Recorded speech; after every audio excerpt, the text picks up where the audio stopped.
ketemu lagi sama aku Tarisa di Ngobrol Lalu Lala.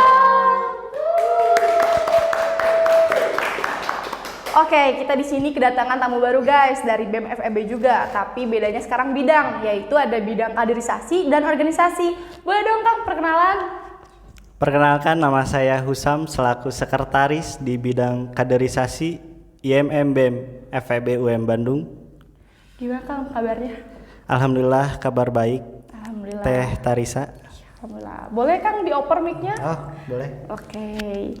Oke Kang, silakan perkenalan. Oke, perkenalkan nama saya Rifki dari Ketua Bidang Organisasi dari IMM BEM FEB UM Bandung. Oke, gimana Kang kabarnya baik? Alhamdulillah sehat sejahtera. Oke. Halo, nama aku Ajrina dari anggota bidang organisasi BEM FEB UM Bandung. Kabarnya baik juga? Alhamdulillah. Alhamdulillah kalau gitu mah. Ya udah makan teh? Udah. Bagus. Alhamdulillah. Oke, kan di sini kita pembahasan langsung atau gimana ya enaknya? Mungkin kayaknya pembahasan langsung aja kali ya Kang ya. Boleh. Kan kawan-kawan Cala kan pasti kan nggak tahu ya yang namanya kader gitu kan. Terus organisasi, apalagi organisasinya sekarang di ruang lingkupnya mahasiswa, pasti beda sekali di SMK gitu ya sama di mahasiswa. Nah mungkin lebih ke kader dulu ya. Apa sih Kang kaderisasi itu? Di bidang kaderisasi itu kayak kita mengkolektifkan bagaimana kawan-kawan khususnya di pengurus BEM Fakultas Ekonomi dan Bisnis ini, bagaimana dia bisa menjaga dan merawat organisasi ini supaya organisasi ini bisa mencapai sebuah tujuan dari organisasi itu sendiri. Nah, kalau di eksternalnya kaderisasi ini kita berperan sebagai kita harus menyiapkan kaderisasi selanjutnya sebagai kepengurusan di Fakultas Ekonomi dan Bisnis ini. Sangat ini ya perannya sangat luas juga ya perannya untuk eksternal. Mungkin kalau misalnya tujuan dari sendiri di kaderisasi itu untuk apa sih? Tujuannya di kaderisasi itu sendiri kita bagaimana kita membuat sosok-sosok kader IMM ini khususnya dia bisa berpikir secara intelektual, lalu bagaimana intelektualitas itu dia bisa menerapkan di lingkungannya atau di lingkungan sekitarnya. Nah, maka dari itu perlu adanya fasilitas yang dimana fasilitas itu untuk mengimplementasikan intelektualitas itu. Nah, maka dari itu kawan-kawan IMM FEB khususnya. Nah, ketika kawan-kawan memiliki saran dan masukan khususnya di ruang lingkup Fakultas Ekonomi dan Bisnis ini, kawan-kawan bisa berdiskusi dengan kami khususnya di bidang kader untuk memperbaiki organisasi khususnya di Fakultas Ekonomi dan Bisnis ini. Jadi menampung aspirasi dari mahasiswa sendiri. Iya, betul. Oke, itu dari tujuan, terus perannya juga, terus definisi dari kader sendiri. Nah, mungkin dari target-target untuk pengkaderan, mungkin bisa dibilang ya. Nah, untuk pengkaderan sendiri targetnya mahasiswa aja atau gimana Kang? Kalau di IMM BEM FEB UM Bandung ini, kami menargetkan untuk kaderisasi yang akan dilakukan ini, kita menargetkan di internal Fakultas Ekonomi dan Bisnis terlebih dahulu. Kenapa? Karena mahasiswa di FEB ini cukup banyak gitu daripada fakultas-fakultas lainnya. Nah, maka dari itu ketika kita tidak menjaga, ketika kita tidak merawat kawan-kawan yang ada di Fakultas Ekonomi dan Bisnis ini, nah maka nantinya mereka akan kebingungan sendiri. Nah, maka alangkah lebih baiknya kita akan lebih memprioritaskan kawan-kawan dari FEB ini sendiri. Oke. Gitu. Mungkin kalau misalnya untuk berarti program-program kerjanya itu tentang perkaderan kan. Nah, kayak gimana sih contoh-contoh pengkaderan tuh? Contoh-contoh pengkaderan di IMM ini khususnya yang kawan-kawan pastinya sudah tahu gitu ya, yaitu salah satunya adalah DAD, Darul Arkom Dasar. Nah, terkait DAD ini itu juga kita akan lakukan dalam jangka waktu yang dekat. Gitu. Teh Tarisa. Oke, siap. Terima kasih banyak Kang atas penjelasan untuk bidang kaderisasi mungkin ya Kang ya. Mungkin kita bisa lanjutkan di bidang organisasi. Boleh Kang Rifki? Oke, kalau untuk organisasinya itu kurang lebih masih sama gitu dengan kaderisasi. Namun bedanya tuh di organisasi itu sebagai wadah mereka nih untuk meluangkan atau wadah mereka untuk mengikuti organisasi di fakultas juga kan banyak tuh divisi-divisinya. Nah, bidang organisasi ini mewadahi di mana untuk kader-kader itu bisa memasuki IMM ini gitu kan, untuk di bidang-bidangnya, divisi-divisinya gitu kan.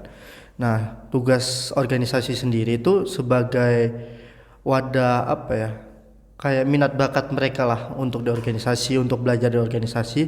Kita sebagai bidang organisasi itu kita harus bisa mewadahinya tuh di wadah yang tepat gitu, dengan minat dan bakat mereka di mana sih itu. Seperti itu sih.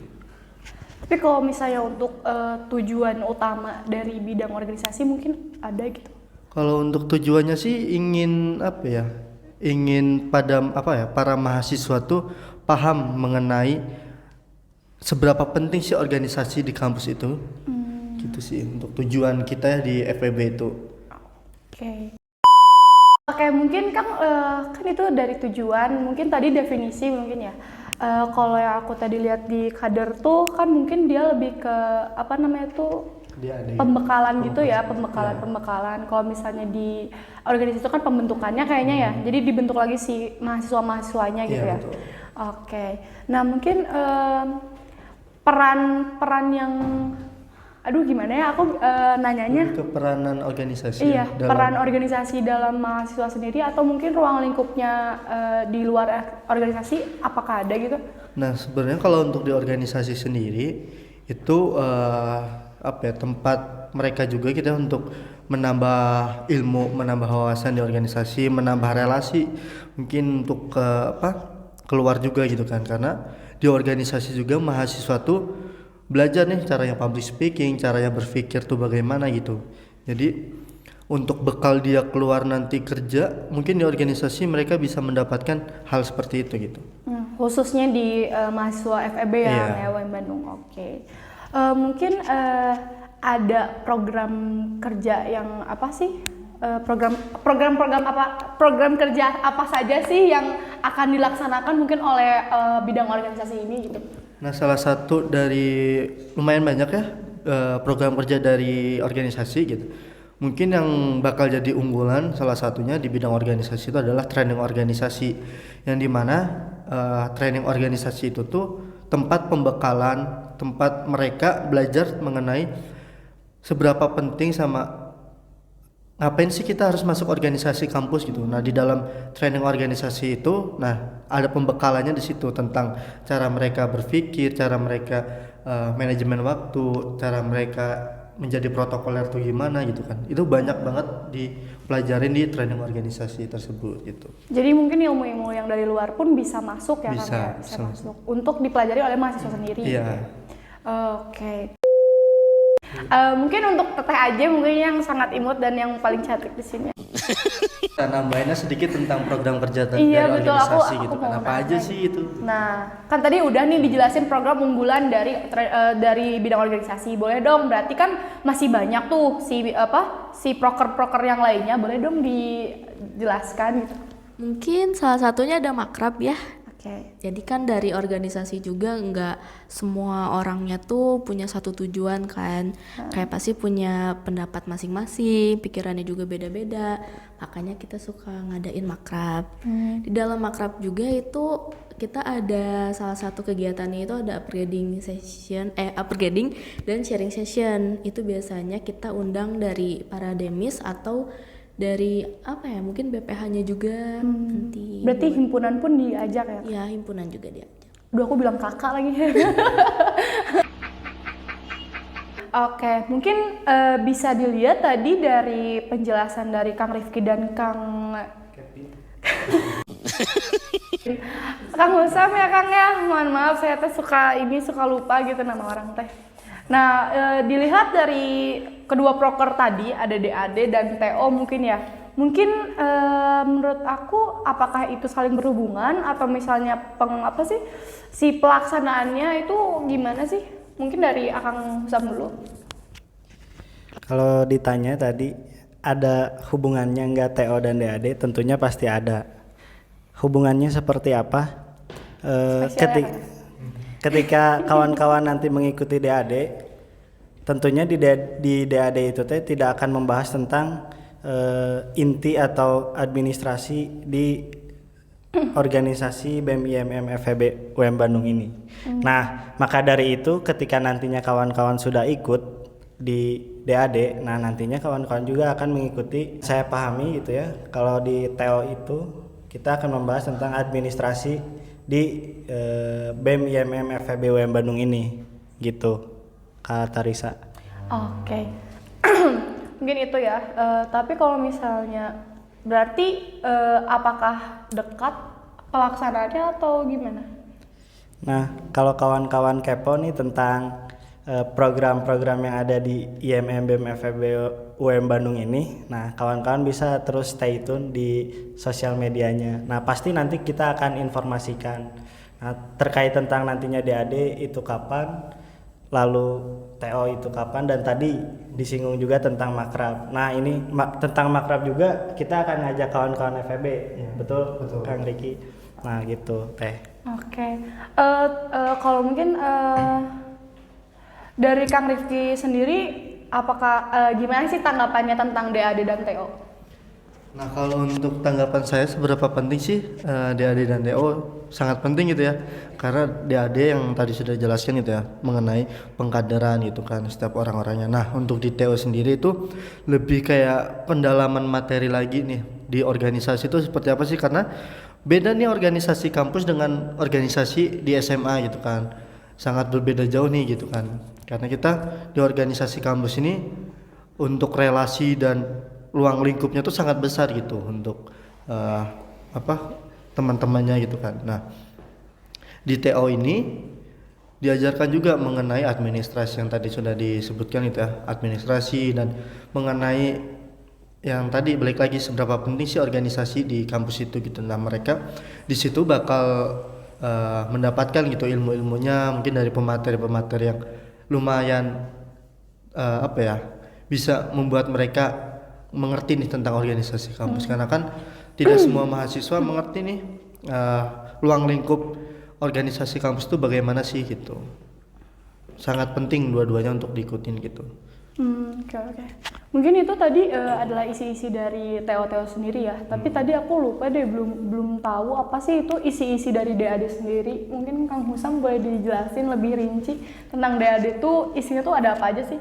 Nah, isi dari DAD itu, acara DAD itu yang tadi sudah saya sampaikan bahwa nantinya kawan-kawan akan disampaikan tentang materi ke IMM-an itu seperti apa, lalu tentang kemuhammadiyahan itu seperti apa, dan sejarah IMM itu terbentuknya kayak gimana, Muhammadiyah, adanya Muhammadiyah sekarang tuh kayak perjuangannya tuh kayak gimana. Nah, nanti kawan-kawan akan diceritakan, akan dikisahkan ketika kawan-kawan nanti ikut di dalam Darul Arkom dasar itu.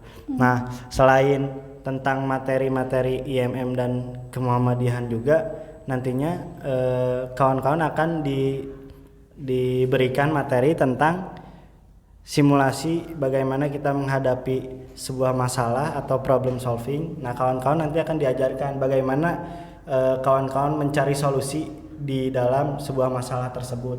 Nah, salah satunya biasanya yang paling identik di dalam DAD itu ada materi tentang simulasi sidang. Nah, itu biasanya materi itu tuh sangat ditunggu-tunggu gitu oleh peserta DAD. Saya pernah gitu, mengalami Kak. sih, Iya. sangat wow gitu ya, sangat impresif pokoknya.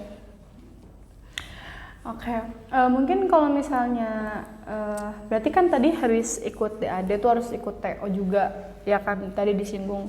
Mungkin kenapa udah ikut DAD harus ke TO, kan itu kan sama-sama kayak mungkin kayak sama-sama pengkaderan juga ya, tapi kenapa harus dua-duanya ikut, kenapa nggak salah satu gitu?